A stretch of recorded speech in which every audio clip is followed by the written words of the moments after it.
Hi, good morning. This is Anna Young, and this is Diary of a Young Girl.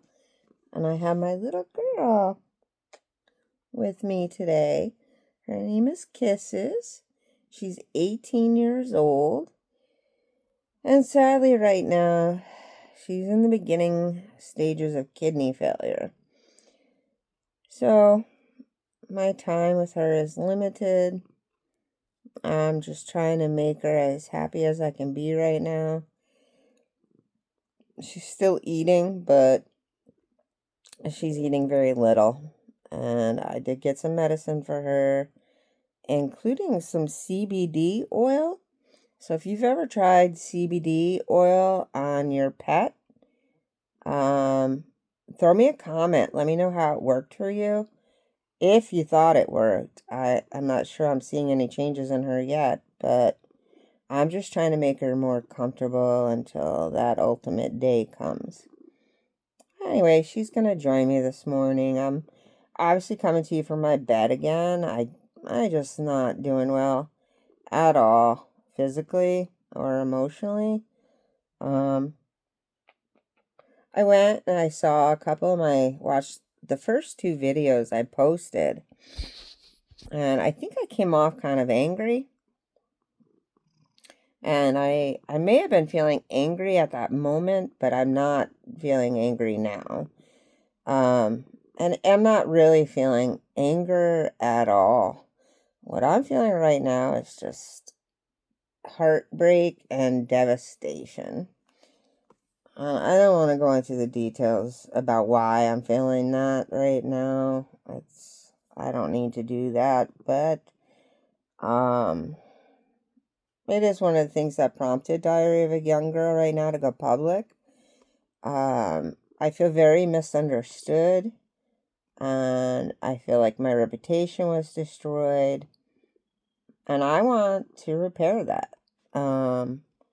There are people in my life that need to hear my story because they don't understand me at all, I believe, and I just want them to understand me. And I want to hold those people accountable, the ones that did hurt me. And the only way I can hold them accountable is with my voice. So, I have many reasons for doing Diary of a Young Girl, but those are just a couple of them. I did want to bring up my last video where I talked about my Uncle Johnny. If you don't know what I'm talking about, go check out the previous video where I put a hashtag Uncle Johnny. I'm looking for your help right now. Maybe you can help me figure out what the hell my parents did to me when I was a kid. After Uncle Johnny did that to me and killed himself, when I finally confessed to my mom and stepdad about 2 to 3 years later, they brought me to a courthouse. I was probably only 5 or 6 years old, and I still remember this. I even remember the waiting room that I had to wait in while they were talking with a judge. And one of the girls had come talk to me about what my uncle did to me. And then we were out of the courthouse, and about 2 weeks later, or some period of time later, I got a letter from the judge saying, I'm sorry to hear what happened to you, yada, yada, yada. And it just had some positive affirmations in there. And it kind of validated what happened to me with my uncle. But I don't understand what my parents were trying to do by bringing me to a courthouse to disclose the sexual abuse by my uncle who was deceased. So maybe you have some thoughts and ideas. My belief or my instinct, knowing my mother and stepfather, is that they were trying to get money somehow. I don't understand how they would get money, but I'm sure it involves money somehow. So if you have any ideas on why they would drag a 6-year-old child to court, please comment below. Just something I've wondered about all my life. It would not be nice to have some closure to that. But that was just my Uncle Johnny when I was 3 years old. That's all I've disclosed so far. So age 4 to 5, my mom was married to her second husband. And his name was Guard.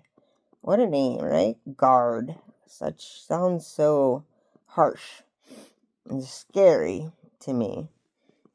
But I don't know what his deal was, but I have distinct memories of him from such an early age, 4 or 5 years old.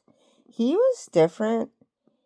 He would make me strip naked, and he would make me go on my bed, and then he would hit me everywhere, all over my whole body, at the ages of 4 to 5. So what did I do so bad as a kid to warrant being stripped naked and beaten in a bed? Well, I have 2 stories. The first story, I remember was I was sitting on the front steps with myself, out by myself, and Guard came out and he had a soda, and he sat down on the steps with me, and I asked him if I could have a sip of his soda, and he said yes, but he warned me not to get any backsplash in his soda. And I was a little kid, I didn't understand. What do you mean by backsplash? I didn't know. He's like, don't spit in my soda. So I'm okay, I'm not gonna spit in your soda. I wouldn't do that. I'm just a little kid. Well, he was just looking for an excuse, because after I had some of that soda, he took me to my bedroom, made me strip naked, and he proceeded to beat me for I don't know how long. I blacked out at some point, and then that wasn't the first time. The second time was because my neighbor, not my landlord, but the neighbor that lived downstairs from us was this elderly woman, very kind, very sweet. And one day I was downstairs, and she offered me a bunch of pennies. There was maybe, I don't know, 20, 25 pennies that she gave to me, and I was so happy and so excited, and I ran upstairs, and I was in the kitchen. I had all my pennies on the table, and I was sorting them out, and I was separating the Canadian pennies from the American pennies, because I liked the Canadian pennies as a kid. I just thought they were cool. So Guard comes in and sits down at the table, and he's like, are you going to give me some pennies? And, due to previous beatings, I was very cautious about what I did and said with him. And I said, sure, you can have some pennies. And so I gave him all the American pennies, and I took the 2 or 3 Canadian pennies I found. So I gave him 25 cents of pennies, less 2 or 3 of them that were Canadian. Well, that angered him, because he was like, oh, you're just gonna give me the American pennies and keep the Canadian pennies for yourself, huh? I don't know, at the age of 4 or 5 what he expected from me, to just turn over all the pennies. I guess that's what I should have did. But he told me right then and there that after dinner I was going to get a spanking, and I knew what that meant. And so he made me a hamburger for dinner that night. He was babysitting me. And I tried so hard to eat that hamburger as slow as possible.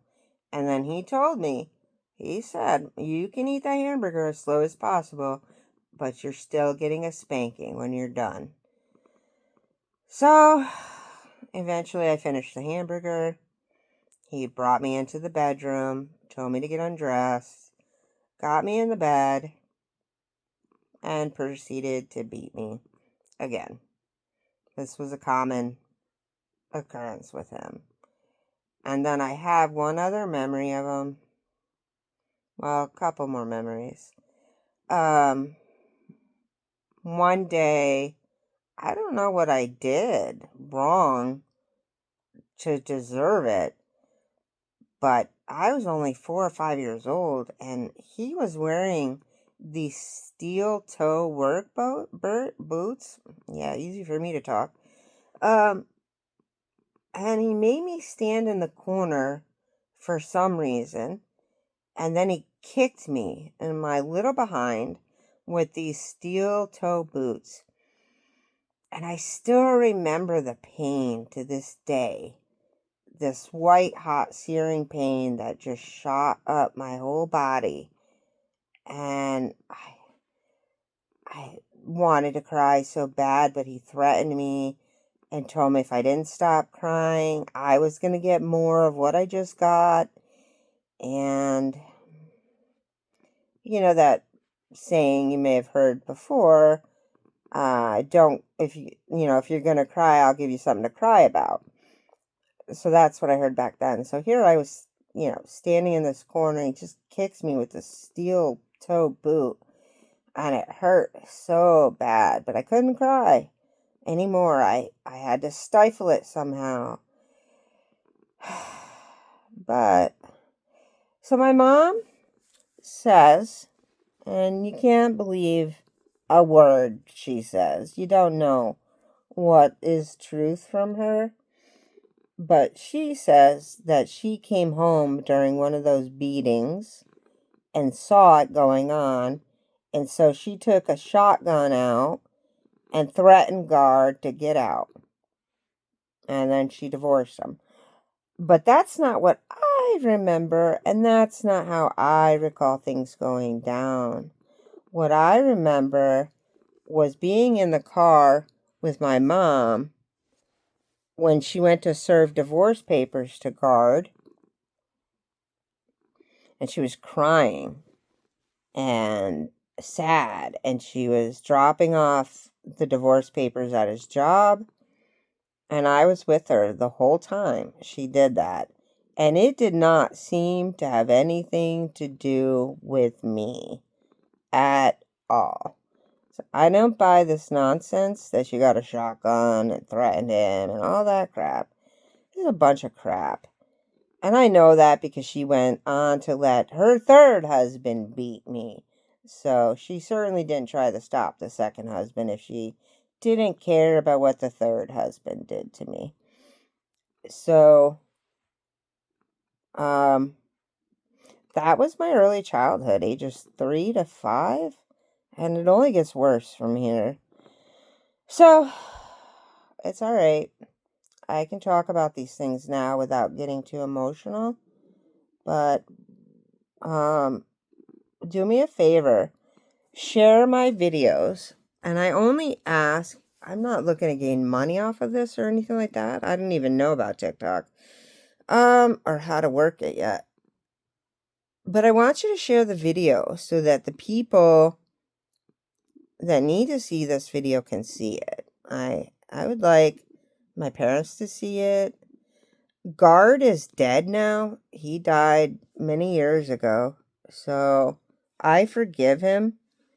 I don't hold any ill will towards him now. I hope that he met his justice when he died. And that, as far as I'm concerned, I had moved and healed from my story with him, my time with him. So, that's just the beginning. This is Kisses again. Kisses, say hi. Such a good girl. Okay. So that's all I got for right now. More to come later. This is Diary of a Young Girl, the only diary like it in the world. My last name is Young. Diary of a Young Girl. If you want to associate me with Anne Frank, that's on you. Okay, I've explained myself in a previous video. And those of you that lashed out about me before, about my title, it's not going to change. So, deal with it, I guess. Yeah, more to come. I have a lot more to say, so stay tuned. Thanks. Have a great day.